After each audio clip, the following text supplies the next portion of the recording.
plupart des maladies qui sont apparues dans le corps de plusieurs personnes ont commencé généralement en étant précédées par quelqu'un qui a fait un rêve satanique.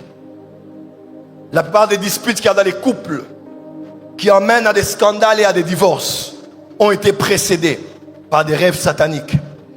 La plupart des accidents qu'on a connus, quelqu'un que l'on connaît, un ami, un intime, un collègue, un ancien collègue est mort. Généralement, il y a quelqu'un quelque part où lui-même a fait un rêve où il se voyait se battre et puis un accident s'est passé.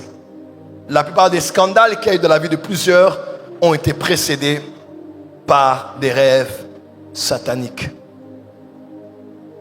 Le plus dur en tant que théologien, c'est de chercher dans les Écritures pour trouver les exemples bibliques des rêves sataniques. Parce que dans la Bible, on parle beaucoup des rêves et des songes, mais rarement, ou peut-être vous me direz, on voit des rêves sataniques.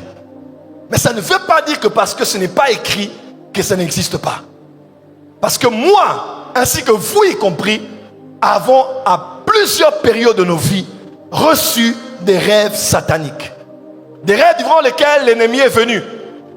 Le diable est entré dans votre chambre, dans votre rêve, afin de vous étrangler, de vous détruire, de vous anéantir. Parmi les rêves sataniques les plus courants, il y a ce qu'on appelle les rêves des incubes et les succubes, c'est-à-dire les rêves des femmes et des maris de nuit. C'est les rêves les plus courants que l'on voit généralement et qu'on appelle les rêves sataniques.